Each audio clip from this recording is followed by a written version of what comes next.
오늘 함께 읽은 히브리서 10장 32절에서 39절 말씀을 통해서 사람들의 구경거리이라는 제목으로 은혜를 나누고자 합니다. 본래 본문은 24절부터 이 39절까지 읽어야 되지만 시간 관계상 32절부터 읽었습니다. 자, 그러면 먼저 이제 히브리서가 13장까지 있는데 오늘 10장을 마치려고 하는데 이제 3장밖에 남지 않았습니다. 참 길고 멀었던 이 히브리서 강해의 여정이 이제 조금 있으면 이제 끝날 시간이 다가옵니다. 여러분들 끝까지 하나님 말씀 사모하는 마음 놓치지 마시고 이 말씀 붙들며 한 주 한 주 보내시는 역사가 있기를 축원해 드리겠습니다. 자, 우리 먼저 26절 말씀을 보도록 하겠습니다. 본문은 이렇게 빼고 읽었습니다만 원래 본문은 포함되는 내용입니다. 26절 시작. 우리가 진리를 아는 지식을 받은 후 진짜 죄를 범한 즉 다시 속죄하는 제사가 없고. 예, 여기 보니까 성경에 잘 사용하지 않는 단어가 있습니다. 이게 뭐냐면 짐짓이라는 단어예요. 신약 성경 전체에 이 짐짓이라는 단어를 찾아보기가 어려우실 것입니다. 이 짐짓이 무슨 말인가 봤더니 헬라어로는 헤쿠시오스라고 해서 자발적으로, 일부러 또는 고의로 이러한 뜻으로 해석을 할 수 있습니다.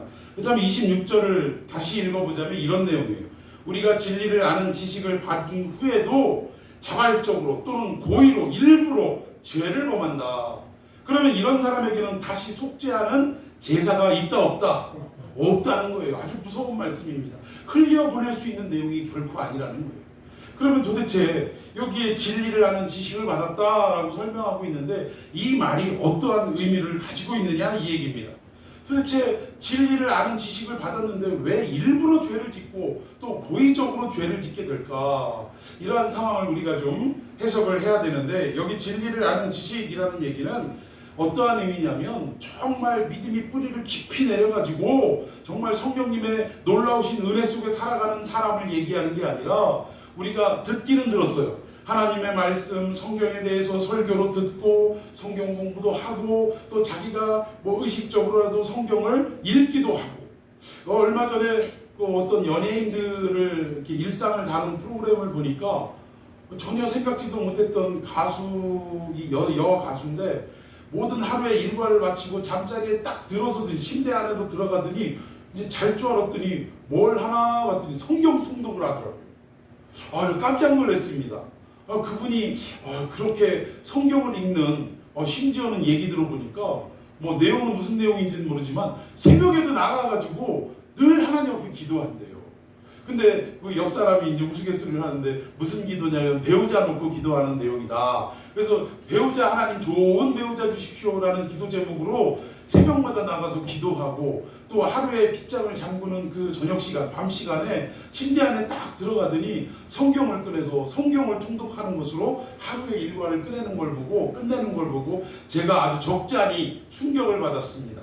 근데 아무튼 여기에도 많은 성경을 읽기도 하고 듣기도 하고 배우기도 하고 이러지만 중요한 것은 여기 진리를 아는 지식을 받았다 이 얘기는 이 들은 말씀, 배운 말씀 또 내가 읽은 이 하나님의 말씀이 내 믿음화되지 못하고 내 신앙 깊숙이 뿌리 내리지 못한 상태를 말하는 거예요.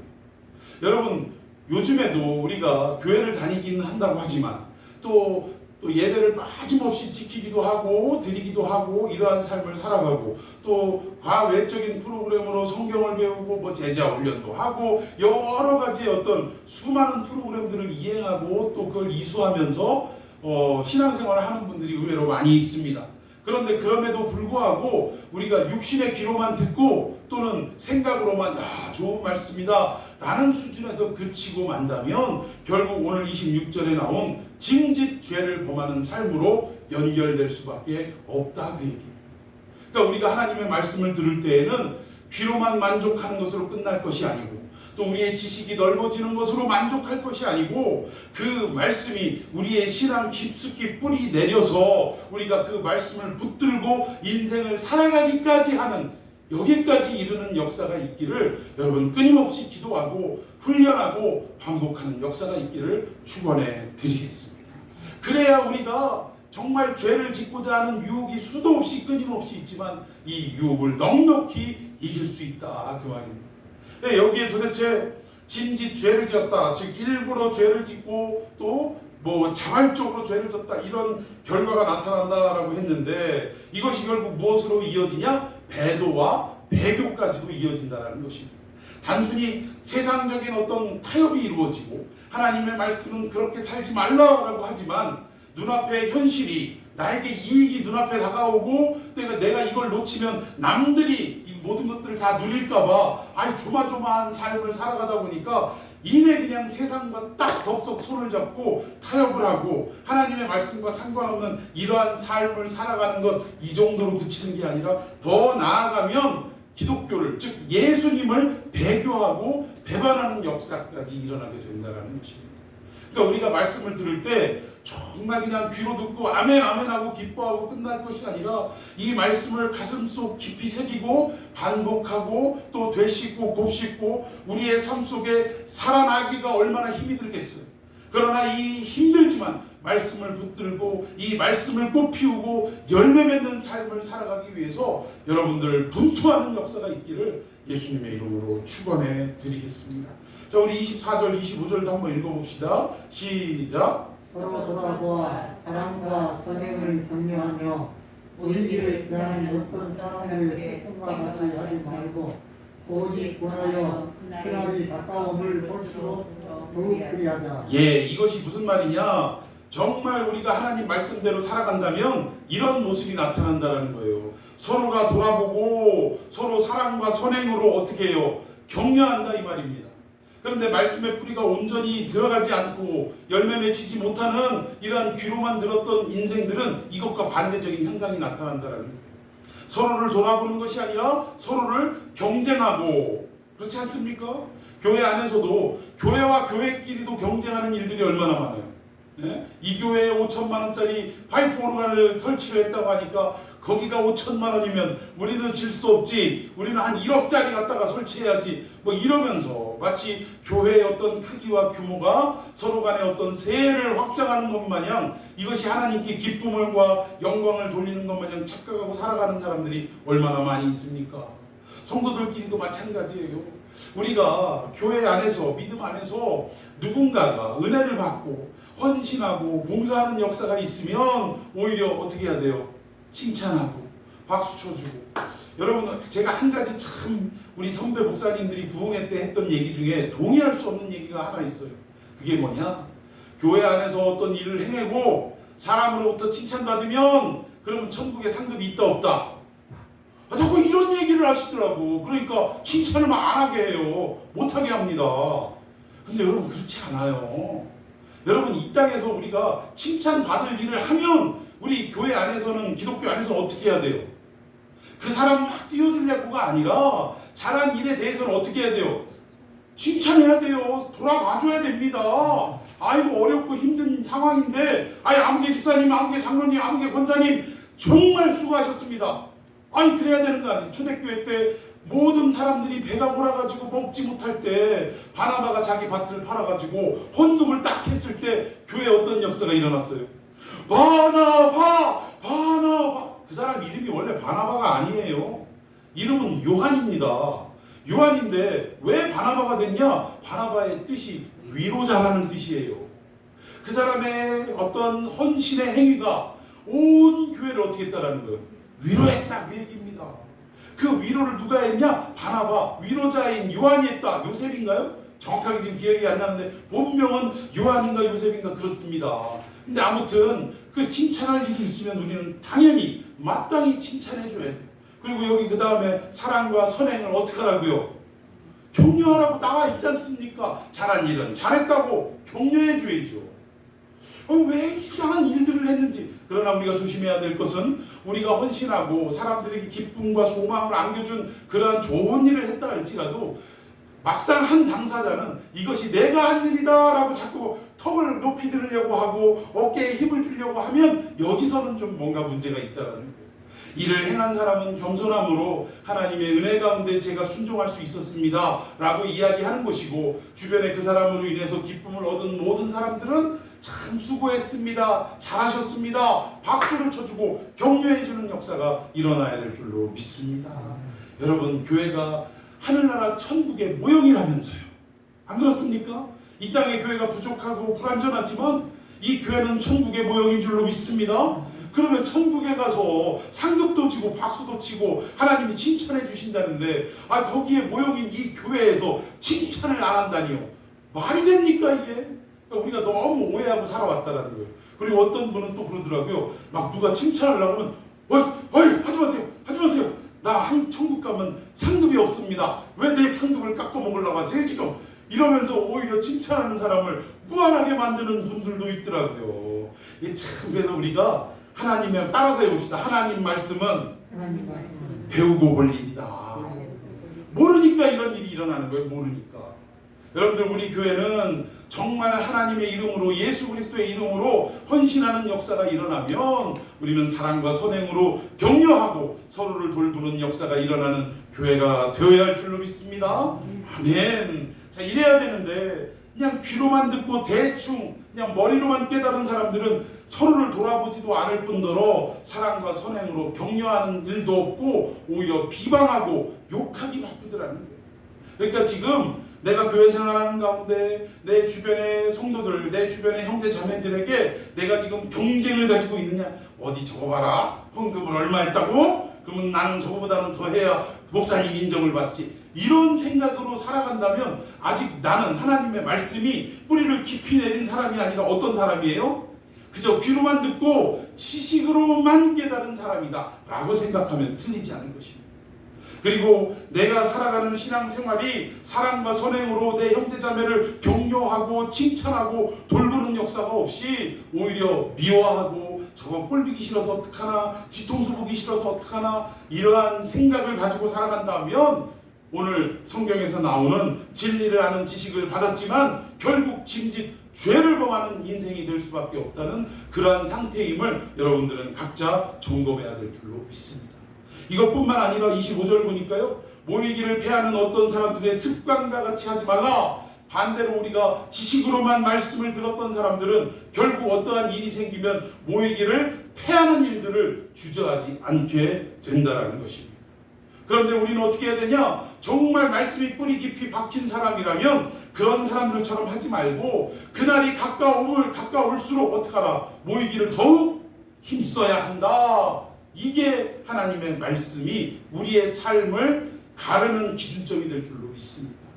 지금 코로나라는 어떤 현실적인 어려움 때문에 이 정부 당국이 마음껏 원하는 대로 신앙생활을 하지 못하고 이 대면 예배를 제한을 뒀어요. 지금 참 이런 부분들이 너무나 안타까운데 이 하나님의 진리의 말씀을 우리가 들고 물론 코로나라는 위급함 어떤 사람들에게 감염시키는 위기도 있지만 위험도 있지만 이럴 때일수록 사실 교회가 더 방역에 앞장을 서면서 우리 교회에서는 절대로 이런 코로나 바이러스가 퍼지는 일이 없도록 그렇게 경계하겠다라고 정부를 향해 선포를 하고 우리는 대면 예배를 끝까지 고수하는 역사가 있었어야 했다는 거예요. 근데 너무 쉽게 대면 예배를 포기하는 일을 교회가 더군다나 앞서간다는 큰 교회가 이렇게 실시하고 마는 바람에 결국 여지없이 나라 전체가 한국교회 전체가 무너지는 거나 마찬가지의 결과를 보게 되었다는 것입니다. 근데 오늘 그때 당시 히브리서 기록을 하던 이때 당시에 흩어져 사는 우리 기독교인들이 진리를 아는 지식을 받았지만 이렇게 죄를 범하고 사는 것에 대해서 지금 경계의 말씀으로 이 내용을 전달하고 있지만 사실은 그때의 시대가 어쩔 수 없었어요. 마치 코로나 때문에 우리가 교회를 모여서 예배드리는 것을 중단할 수밖에 없었다고 변명하는 것처럼 그때 당시의 상황도 그럴 수밖에 없었다. 제가 히브리서 이 강해를 하면서부터 여러 번 강조하지만 첫 번째로 외부적인 공격인데 로마의 물리적인 핍박과 경제적인 압박이 쳐들어오기 시작했다는 거예요. 예수 믿으면 핍박당했어요. 끌려가서 뭐 이래 죽이고 저래 죽이고 온갖 잔인한 방법을 동원해서 그리스도인들을 죽였다라는 거예요. 그리고 예수 믿는다라는 이유로 모든 경제 활동에서 제외시켜버리는 거예요. 먹고 살 길을 막아버리는 것입니다. 그럼 이러한 상황 속에서 온전히 믿음을 지킨다라는 것이 얼마나 힘들었겠냐는 거예요. 또 두 번째로는 재림하신 승천하신 우리 주님이 다시 오시마 하고 약속하셔가지고 이제 나오실까 저제 나오실까 1년이 지나 2년이 지나 예수님만 바라보고 살아가는데 예수님의 재림이 임합니까 안 임합니까? 임하지 않더라는 거예요. 그러니까 점점점 어때요? 재림을 소망하던 그리스도인들의 그 강렬한 열망, 뜨거웠던 믿음들이 점점점 식어져 가게 됐더라고요. 이런 상황인데 유대인들은 니들이 예수를 믿어서 이런 꼴 당하는 거예요. 어떻게 저주의 십자가 나무를 진 그 자가 메시아일 수가 있느냐? 빨리 정신 차리고 유대교로 환원해라 돌아와라. 그러면 경제활동이 풀리게 되고 또 로마의 핍박도 받지 않을 거 아니냐? 이런 어떤 회유책이 쏟아져 왔다라는 것입니다. 그러니까 이런 상황 속에서 결국 말씀을 깊이 있게 받지 못하고 그저 지식으로만 귀로만 들었던 사람들은 이내 이렇게 서로를 돌보는 일도 안 하고 또 사랑과 선행으로 격려하는 일도 안 하고 모이기를 패하는 일도 밥 먹듯이 하다가 결국 배교와 배도의 상황까지 치닫게 되었다라는 것입니다. 결국 이러한 것들이 뭐냐? 그들의 마음 깊숙이 예수 그리스도의 십자가 은혜, 구원의 은혜가 가슴속 깊이 뿌리 내려지고 새겨지지 않았기 때문에 이런 결과가 나타났다라는 거예요. 여러분, 이것이 과연 2000년 전의 이야기에 불과할까요? 오늘 이 시대에 교회 다니는 사람들이 얼마나 많이 있습니까? 그럼에도 불구하고 십자가는 알고 예수도 알고 구원이라는 공부도 많이 했는데 정말 예수 그리스도의 나를 대신해서 죽어주셨던 그 십자가 대속의 은혜가 정말 내 가슴속 깊이 뼈저리게 새겨졌던 적이 있었느냐라는 질문을 할 때 아직도 수십 년을 교회를 다녔지만 이 예수님의 십자가 헌신과 십자가의 희생이 느껴지지 않는 분들도 수도 없이 많더라고요. 이게 현실이라는 것입니다. 이걸 경험하지 못한 사람들은 결국 무늬만 기독교인이 되는 거예요. 노미널 크리스천이라고 해서 명목만 그리스도인이에요. 명목만, 이름만 나는 교회 다닙니다, 나는 교인입니다, 나 장로입니다, 나 집사입니다, 권사입니다, 이런 것들만 있지 정말로 하나님의 어떤 백성들이 살아가다가 만나는 수많은 위기 가운데 이들은 어때요? 뿌리를 내리지 않았기 때문에 이내 배교의 역사로 배도의 현장으로 달려가 버릴 수밖에 없더라는 것입니다. 그럼 결국 이런 사람들이 어떤 벌을 받게 되냐? 이런 사람들을 하나님이 어떻게 해요? 다 그냥 용서하고 넘어가시겠어요? 분명히 하나님은 여기에 대한 벌을 내리시는데 27절 다 같이 읽습니다. 시작. 오직 무서운 마음으로 심판을 기다리는 것과 대적하는 자를 태울 맹렬한 불만 있느니라. 이런 자들에게는 뭐가 기다리고 있어요? 맹렬한 불이 기다리고 있답니다. 그러면 우리가 장소는 기록하지 않았지만 맹렬한 불이 끊임없이 태워버리는 장소가 어디예요? 지옥이죠, 지옥. 하나님의 말씀을 귓등으로만 건성건성 듣고 그저 그냥 어떤 교양으로만 듣고 지식적인 확장으로만 생각하고 믿음화하지 못한 사람들, 가슴속에 새기지 못한 사람들, 이런 사람들은 결국 어떻게 됩니까? 비방하고 또 심지어는 29절에 보니까 하나님 아들을 짓밟고 언약의 피, 즉 십자가의 피를 부정하고 성령을 욕되게 하는 이러한 삶으로 살아갈 수밖에 없다라는 거예요. 그러다 마침내 그리스도를 배교하고 배도하는 결과까지 이르지 않겠느냐 이 얘기입니다. 이런 자들은 결국은 지옥밖에 없다라는 거예요. 기다리고 있는 건 지옥이라는 거예요. 그래서 제가 답답한 게 뭐냐면 차라리 교회를 다니지나 말든가 예수를 믿는다고 하면서 헌신하고 헌금하고 여러 가지 어떤 그런 희생의 삶을 살아갔을 때 여러분 그 아까워요 안 아까워요? 네? 하나님이 받으시지 않는 헌금을 드렸던 세월을 생각하면 그 돈 아까워요 안 아까워요? 아까운 거예요. 하나님이 받지 않는 그 모든 헌신의 시간이라는 것, 이런 삶을 살았던 사람 인생이 아깝습니까 안 아깝습니까? 차라리 노세 젊어서 노세 하면서 다른 데 가서 실컷 놀기나 하지, 육신적인 쾌락이나 즐기든지 차라리 그렇게 하면 벌 받는 거에 대해서 뭐예요? 아쉬움은 없을 거고 그렇지 않겠습니까? 후회는 없을 거 아니에요. 나는 내가 시간을 보내고 내가 돈 쓴 대로 그 결과대로 이 벌을 당하니 후회할 거는 없다, 이런 생각은 있을 거 아닙니까? 근데 남들처럼 믿을 거 다 믿고 할 거 다 했는데도 불구하고 하나님이 받지 않는 그 시간과 물질과 삶이라면 우리가 천국 문 앞에까지 이르렀다가 안으로 입성하지 못하고 지옥으로 그렇게 들어가게 된다면 얼마나 뼈를 깎는 고통과 땅을 치는 후회가 밀려들겠냐 이 말입니다. 참 답답한 거예요. 어떤 목사님들은 이 지옥에 대해서 이렇게 생각합니다. 아주 그냥 설교도 마일드하게 하려고 성도들에게 부담 주거나 뭔가 성도들의 귀를 참 어지럽히지 않으려고 심지어 이렇게까지 얘기합니다. 하나님의 속성상, 하나님의 속성은 뭐예요? 사랑이신이라 아닙니까? 하나님은 사랑이신 분이에요. 그러니까 남들을 용서하고 모든 것들을 참고 인내하고 기다려주시는 분이다. 이런 속성상 하나님이 지옥을 만들 리가 있냐 없냐? 없다! 이렇게 얘기하는 거예요. 그래서 지옥은 없다. 그럼 성경에 나오는 지옥 얘기는 뭐냐? 이거는 우리가 하나님을 떠나서 정말 다른 길을 살아가는 이런 사람들에게 어떤 경각심을 주기 위한 하나님의 수사학적 표현이다. 문학적 표현이다. 그러나 진짜 불이 맹렬하게 타오르는 이런 지옥은 없다.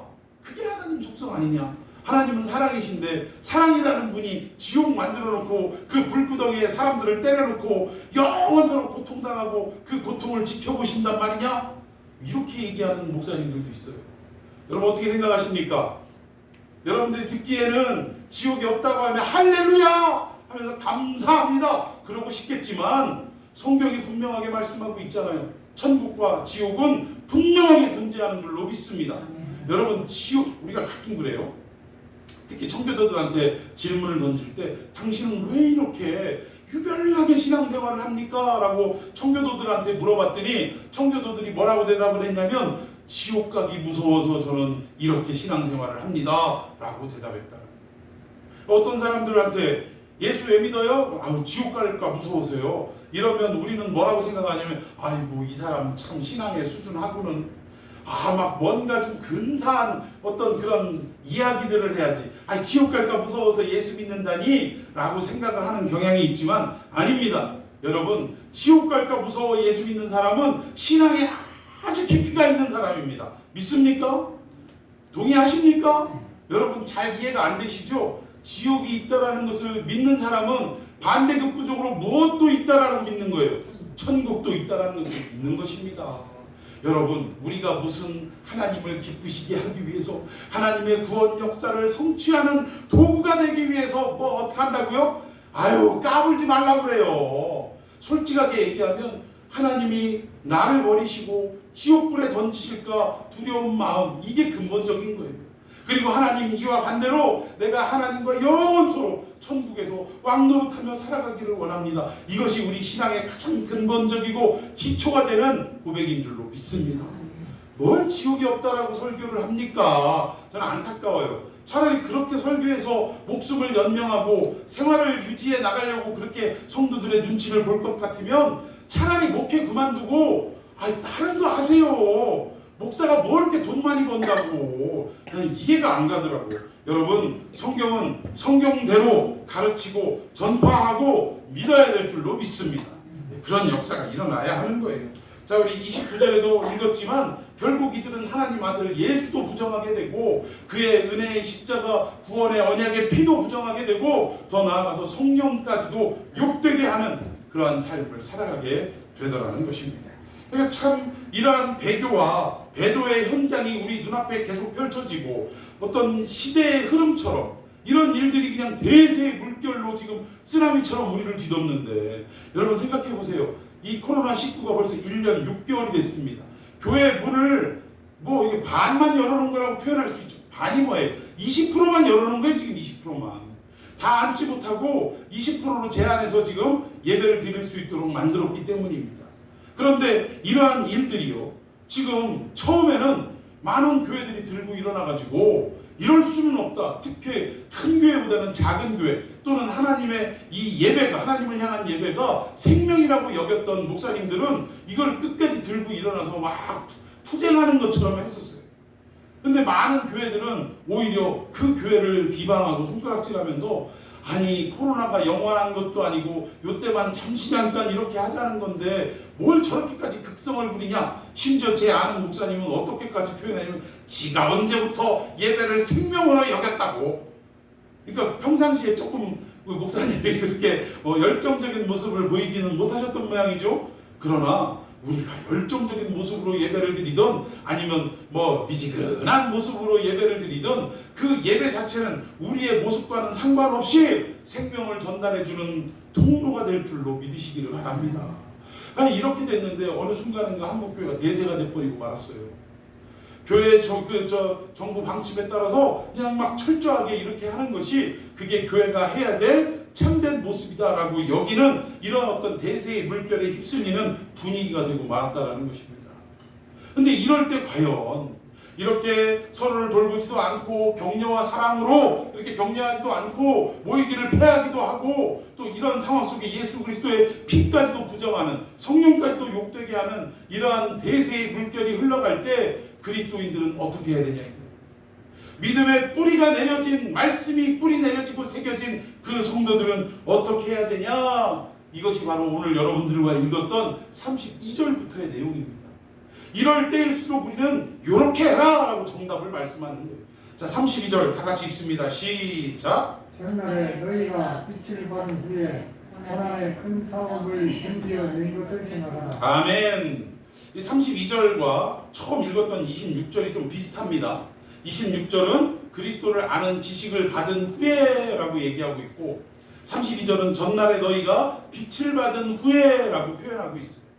근데 어떤 차이가 있냐? 이미 26절의 내용은 설명을 드렸으니까 생략하기로 하고 그냥 말씀을 귀로만 듣거나 교양으로 듣거나 그냥 지식화하기만 하는 이러한 사람들을 말하는 것인데 여기 32절에 전날에 너희가 빛을 받았다라는 말은 어떠한 의미를 말하느냐?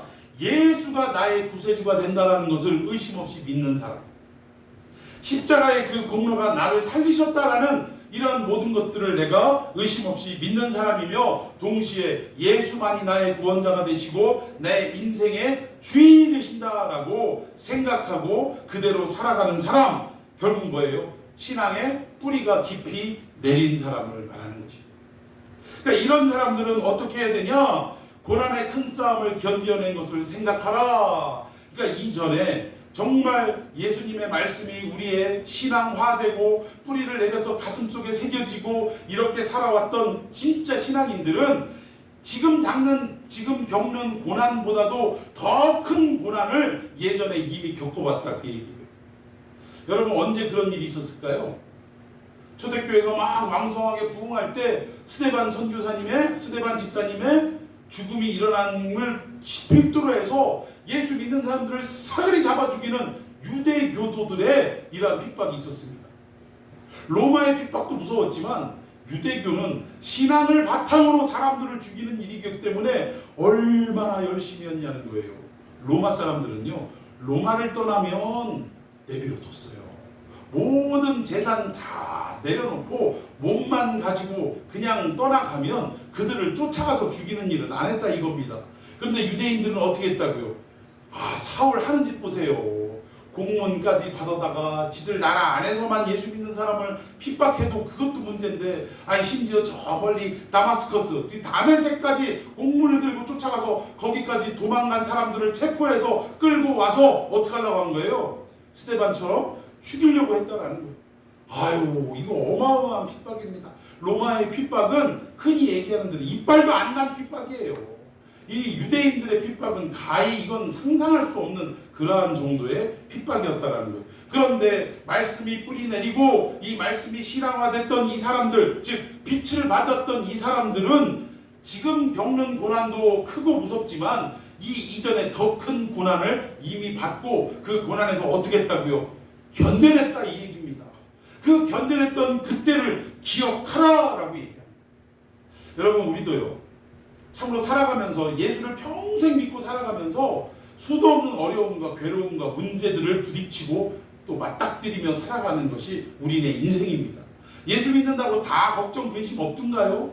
하루하루가 걱정 근심이에요. 하루하루가 이 문제 해결하면 산 넘어 산이라고 그런 얘기 있잖아요. 이거 겨우 해결했더니 그 다음에 더 큰 문제가 찾아오더라고요.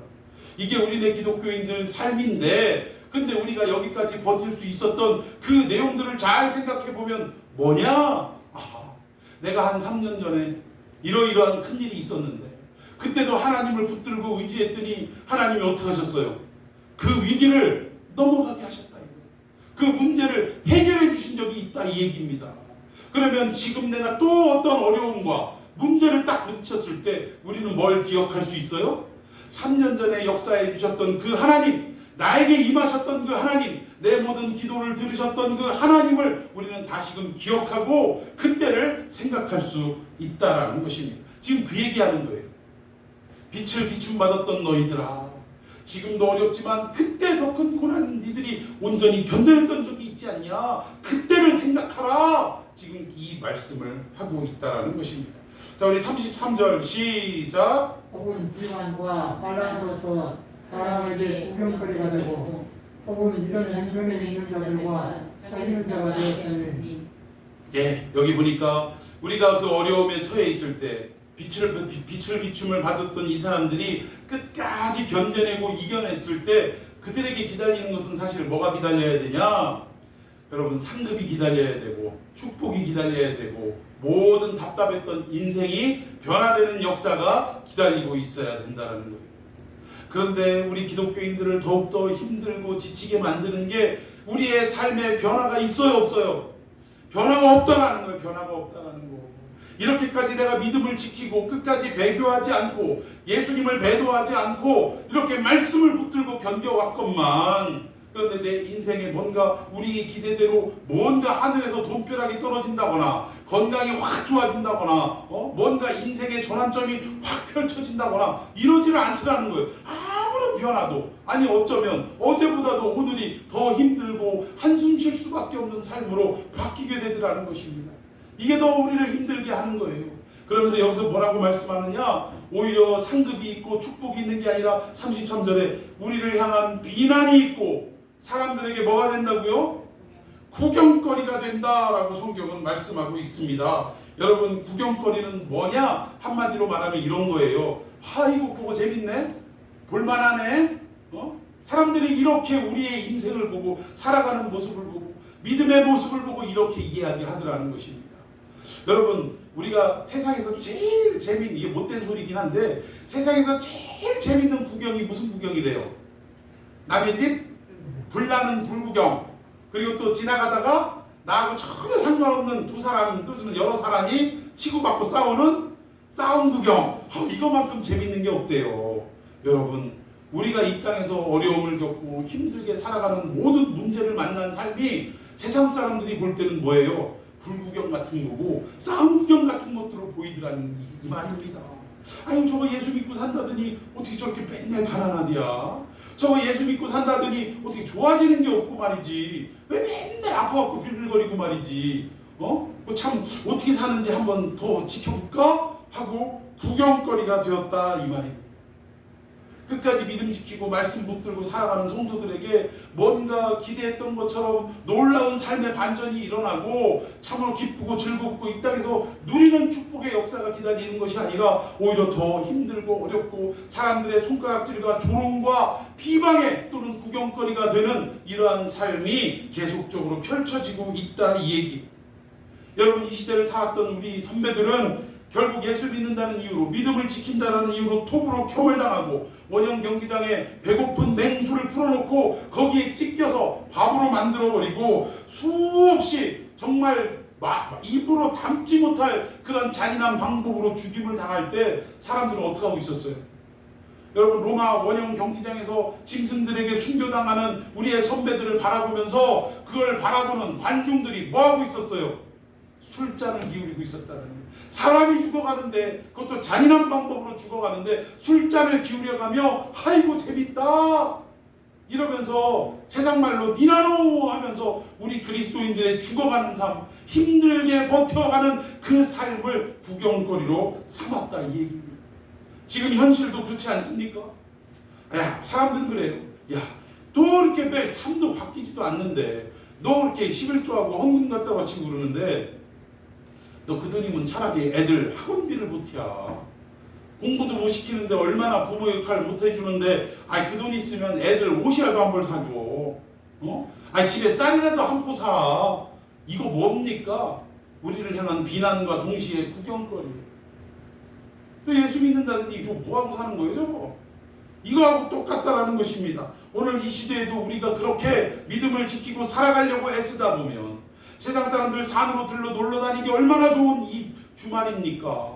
그런데 우리는 세상 모든 약속을 다 뒤로 미루어버리고 오직 하나님과의 약속을 기억해서 이 자리에 나와 예배를 드릴 때 세상 사람들은 미쳤구먼. 아이고 지금 좀 있으면 산으로 들러 막 산이 막 푸르르게 울창하게 막 시원하게 이렇게 잎을 내고 얼마나 바람 쐬기 좋은 그런 날인데 고작 그래 답답하게 코로나 올물까 두려운 그 교회 가서 예배를 드린단 말인가 하면서 우리를 구경거리로 전락시켜 버린다는 것입니다. 근데 여러분, 우리가 이 일만 당하는 게 아니라 수천 년 전에 하나님이 이스라엘 백성들을 아브라함과 한 언약을 기억하셔서 그들을 약속의 땅으로 모세를 통하여 인도하게 만드셨어요. 근데 하나님의 방법은요, 항상 우리가 기억해야 될 것은 웬만하면 이 400년 동안 노예 사는 이 고통의 세월을 살았던 사람들을 그냥 점프 시켜가지고 가나안으로 홀짝 뛰어넘게 이렇게 해주시면 하루 만에 확 이렇게 해주시면 하나님 그럴 능력이 있습니까 없습니까? 있지요. 능력이 있는 분인데 그렇게 해주시면 얼마나 좋겠어요. 그런데 하나님은 이스라엘 백성들을 홍해를 또 건너는 시험을 또 겪게 하시고 원망, 불평 다 들어가시면서 마지막에 무슨 영화의 주인공처럼 막대기를 내밀으니까 막 그냥 홍해가 갈라지고 이런 일들을 보여주시면서 40년을 먹을 것도 입을 것도 없이 그냥 목말라가지고 허덕이게 뱅뱅 광야를 돌게 만들다가 그러다가 마침내 약속의 땅으로 들어가게 하시더라고요. 여러분, 하나님이 우리에게 복을 주시는 이 과정도요, 물론 하나님이 그냥 단박에 우리에게 축복을 주실 일도 있어요. 하나님이 급하시면 이렇게 하실 줄로 믿습니다. 이게 어디서 나타나냐면요, 바울이 아시아로 전도하러 다닐 때 교회가 세워지고 부흥의 역사가 일어났어요. 그런데 성령이 기뻐하시지 않더라니까. 그래서 마게도냐 환상을 통해서 손짓해서 이리 오라 우리를 도우라 이 얘기를 듣고 마지못해서 도살장으로 끌려가는 송아지 마냥 그냥 아이고 하나님 어디 보지요 뭘 얼마나 부흥의 역사가 기다리고 있는지 한번 봅시다 이러면서 빌립보 마게도냐 첫 성을 향해서 배를 타고 가는데, 여러분 그동안의 성경의 모든 일정을 보면 이 마게도냐에서 지금 있는 아시아로 갈 때 어느 정도 걸리냐면 못 가도 닷새길이에요. 100길로 닷새길인데 하나님이 이 마게도냐로 바울을 다시 보내실 때 마음이 얼마나 급하셨는지 며칠 만에 갔을 것 같아요. 5일 길을 하루 만에. 아니 무슨 그 배에 엔진이 있는 것도 아니고 오직 바람으로만 그 도추로만 그렇게 가는 배였는데 하나님의 마음이 얼마나 급하셨으면 그냥 순풍에다 강풍을 몰아붙여가지고 그냥 1단이 선풍기 1단이 아니라 그냥 3단으로 몰아붙여가지고 하루 만에 도착하게 하시더라고요. 하나님이 급하시면 우리의 삶의 축복, 우리가 기다리는 물질적인 축복이든 건강의 축복이든 어떠한 축복이라 할지라도 하나님이 단번에 주시는 경우도 있을 줄로 믿습니다. 그러나 통상적으로는 어떻게 하시냐? 광야의 세월을 다 겪고 풍파를 다 겪고 우리의 믿음이 조금씩 눈금이 자라나게 하는 것처럼 하나님은 우리를 훈련시키다가 마침내 축복받을 그릇으로 만드신 후에 복을 내려주시더라는 거예요. 이게 하나님의 보통의 축복하시는 방식입니다. 그런데 출애굽한 이스라엘 백성들 무엇이 마실 물이 없어요. 그러면 항상 뭘 떠올렸어요? 어디하고 비교합니까? 애굽을 비교하는 거예요. 애굽에 있었으면 목마를 일은 없었다. 배가 고파요. 고기가 먹고 싶어요. 그러면 원망하면서 꼭 어디하고 비교를 해요? 애굽을 비교하는 거예요. 애굽의 부뚜막에서 내가 불을 피울 때 고기를 먹을 수 있었다. 또 부추와 또 뭐가 있어요? 마늘과 이런 것들, 이런 것들도 애굽에서는 먹었는데 이놈의 광야에 오니까 아이고 만나볶음, 만나찌개, 만나무침, 징그러워 죽겠어. 징그러워. 만나요. 아마 그러면서 애굽을 자꾸 비교하고 분석하고 애굽을 그리워하고 추억하게 됐더라는 거예요. 근데 여러분 결국 이것이 뭐냐? 이스라엘 백성들이 하나님이 약속의 땅 가나안을 주시겠다는 그 언약의 말씀이 그들의 마음속에 뿌리를 내린 상태입니까? 아니면 귓등으로만 듣고 전혀 가보지 못한 그 땅을 막연하게만 꿈꾸고 그렇게 모세를 따라 갔기 때문입니까? 결국 말씀이 뿌리 내리지 못하면, 신앙화되지 못하면 이들처럼 항상 애굽을 그리워하더라는 거예요. 우리도 말씀이 뿌리 내리지 못하면 예수 믿으면서 어려운 일 생기면 어디를 그리워해요? 예수 믿기 전을 그리워합니다. 내가 이거 예수 믿어서 이런 일 생기는 거 아닌가? 예수 믿어서 애가 아픈 거 아닌가? 예수 믿어서 애가 대학 떨어진 거 아닌가? 교회 나가가지고 남편이 회사를 잘린 거 아닌가? 별의별 오만 생각을 다 하면서 마치 유대인들이 광야에서 애국과 자꾸 어려움을 만날 때마다 비교했던 것처럼 우리는 예수 믿기 이전의 삶과 자꾸 비교하게 되더라는 것입니다. 오히려 지금의 삶이 안 믿을 때만 또 못하더라. 이래가면서 살아가는 모습들이 있다라는 거예요. 그러나 우리가 하나님의 언약에, 하나님의 말씀에 깊이 뿌리 내리고 강렬하게 소망하면 어떠한 어려움과 괴로움과 고통의 세월이 찾아온다 할지라도 우리는 어떻게 하는 것입니까? 끝까지 그 말씀에 대한 소망을 잃지 않고 붙들고 나아가게 된다는 거예요. 여러분, 저는 여러분들이 이 힘겨운 삶을 살아가는 이 시대 속에서 끝까지 하나님의 말씀이 뿌리가 내려서 이 말씀 언약을 소망 삼아 기대감을 가지고 바라보며 나아가는 삶이 되기를 예수님의 이름으로 축원해 드리겠습니다. 자, 우리 계속해서 35절, 36절 읽습니다. 시작. 그러므로 너희 담대함을 버리지 말라. 이것이 큰 상을 얻게 하느니라. 너희에게 인내가 필요함은 너희가 하나님의 뜻을 향한 후에 약속하신 것을 맡기기 위함이라. 아멘. 아멘은 했는데 내용을 보니까 사람 미치게 하네요. 여태 이렇게 힘들고 어려운 핍박의 세월, 환난의 세월을 우리가 인내하고 기다렸는데 결국 그 끝에 우리 주님 하시는 말씀이 또 어떻게 하라는 거예요. 우리 보고 또 인내하래요. 또 인내. 너희에게 인내가 필요하다. 여태 참았건만 또 인내가 필요하대요. 그럼 도대체 이 말이 무슨 의미일까? 우리 고린도 후서 2장 14절 다 같이 읽어보겠습니다. 시작.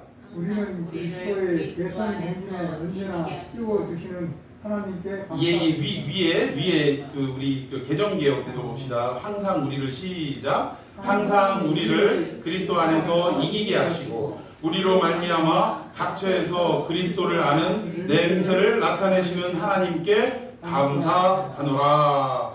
여기 냄새 나타난다라는 것이 무슨 말인가?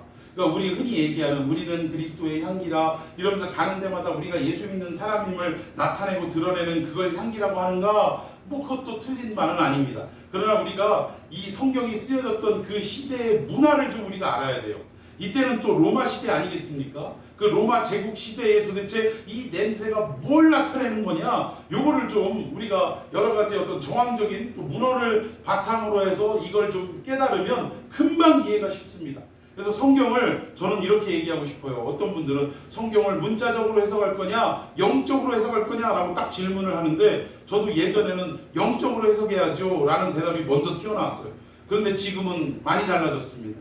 지금은 대답을 어떻게 하냐? 먼저는 문자적으로 확실하게 해석을 해야 됩니다. 그리고 문자적으로 정확하게 해석을 한 이 토대 위에 영적인 부분들을 도입을 시켜야 하는 것입니다. 그도 그럴 것이 문자는 이 의미로 얘기하는데 그냥 우리 식대로 자의로 해석을 해놓고 이거를 또 영적으로 갖다가 붙이려니까 결과적으로 엉뚱한 해석이 나타나더라고요. 그래서 우리는 문자적인 해석이 완벽하게 이루어지고 그 시대적 정황과 이 이야기가 쓰여진 배경 같은 것도 확실하게 이해를 한 후에 그러면 이것이 무엇을 의미하는가 하고 또 다른 성경들을 통해서 성경을 성경으로 해석하는, 즉 영적으로 해석하는 단계가 우리에게는 있어야 될 줄로 믿습니다. 자, 그렇다면 여기서 그리스도를 아는 냄새라고 표현을 했는데 이게 어떤 의미를 얘기하느냐? 여러분, 로마 제국은 항상 전쟁을 하는 시대였습니다. 그런 나라였어요.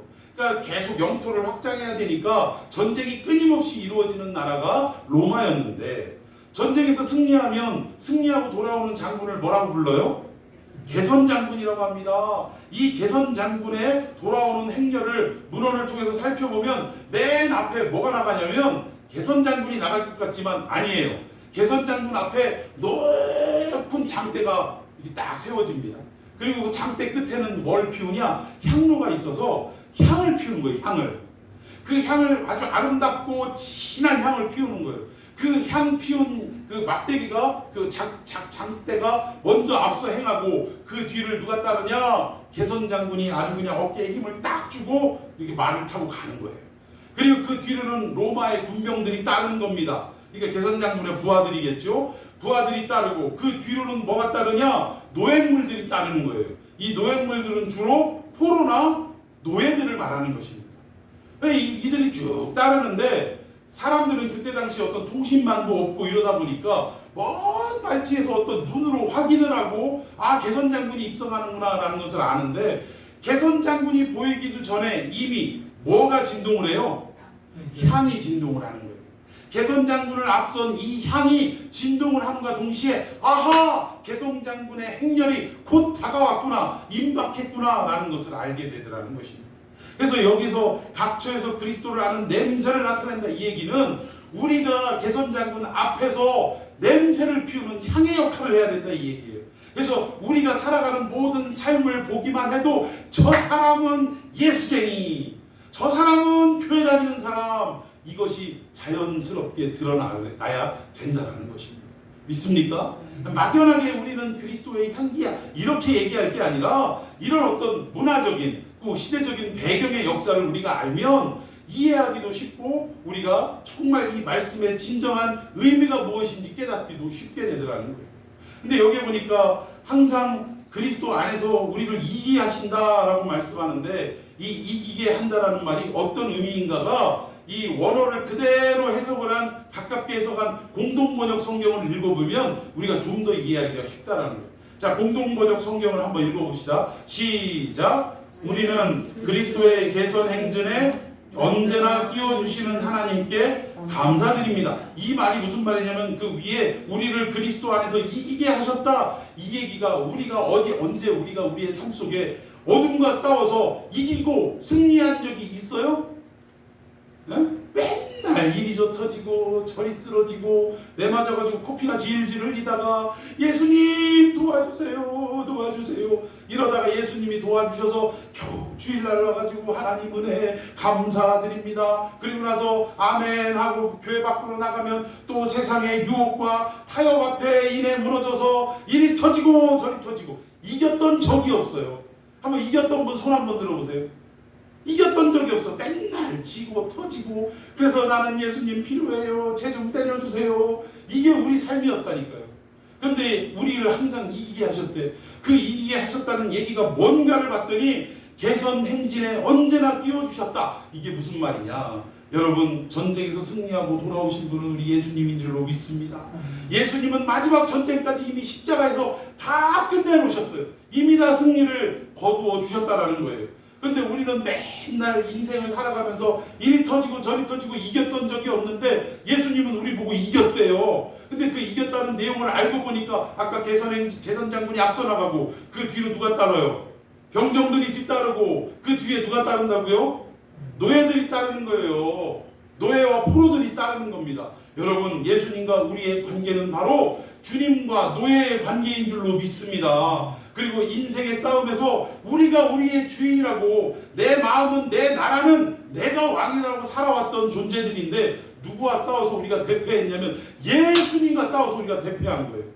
내 마음대로 내 인생을 살 수 없다라는 것을 예수님 앞에 고백하고 손들고 항복하고 나온 존재들이 우리들이라는 것입니다. 그게 바로 포로이고 그게 바로 노예라는 사실이에요. 믿습니까? 여러분, 그런 노예되고 포로된 우리들을 개선 장군의 행렬의 뒤에 같이 끼워주시는 거예요. 믿습니까? 우리가 이기고 우리가 잘나서 승리를 거뒀던 적은 한 번도 없는데, 개선 장군 대신 예수님이 승리하시고 그 승리에 우리를 그냥 곁다리로 끼워주셨다, 그 얘기예요. 여러분, 얼마나 감사합니까? 그리고 그 예수님의 승리를 우리에게 마침내 어떻게 하시겠다라는 거예요? 같이 나누고 같이 공유하시겠다, 예수님이 이렇게 말씀해 주셨다라는 것입니다. 여러분, 우리가 살아가며 우리가 행하는 것들은 사실은 없습니다. 우리는 우리 힘으로 무언가를 이루어 보려고 할 때마다 이내 패배하고 이내 무너지고 이내 쓰러지는 삶이 전부였다라는 거예요. 그럼에도 불구하고 예수님이 승리를 거두시고 그 승리를 우리에게 선물로 주셔서 마침내 우리를 이 승리의 행렬에 함께하게 만들어 주셨다는 것입니다. 여러분, 우리가 무슨 능력이 있어서 우리 스스로를 구원했겠습니까? 그럴 수 없었죠. 우리는 영원한 지옥불에 던져질 인생이었지만 예수님이 그러한 우리들을 사탄 마귀와 싸워 승리하시고 건져내 주신 거예요. 우리를 노예 삼으시고 우리를 포로로 삼아 주셨다, 이 말입니다. 그리고 나서 개선 장군의 예수님의 행렬에 우리를 같이 끼워 주셨다는 거예요. 그럼 우리는 뭐만 바라보고 가면 승리의 대열에 항상 있을 수 있느냐? 예수만 바라보고 가면 우리는 항상 이 승리의 대열에 붙어 있게 될 줄로 믿습니다. 오늘도 힘들고 어렵습니다. 참 믿음을 지켜나가기가 어려워요. 여러 가지 참 변수가 많은 이 세상 속에서 정말 어쩔 때는 웬만한 거는 우리가 믿음을 지키고 버텨내는데 어떤 경우는 정말 우리의 마음이 덜커덩하고 흔들릴 때도 있고 때로는 잠시 동안이지만 이 시험 들어가지고 믿음을 떠났던 적도 있었을 거예요. 그러나 오늘 이 말씀 붙들고 우리는 항상 비춤을 받은 자 아닙니까? 말씀이 뿌리 내린 자 아니에요? 그렇다면 끝까지 이 말씀을 받고 예전에도 내가 이 어려움을 이겼던 적이 있는데 오늘 이 어려움도 주님이 함께 하시고 주님이 이긴 그 승리를 나에게 나눠주실 줄로 믿는다 라는 이 믿음으로 한 걸음 한 걸음 나아가 끝까지 믿음을 지키는 저와 여러분이 되기를 예수님의 이름으로 축원해 드리겠습니다. 이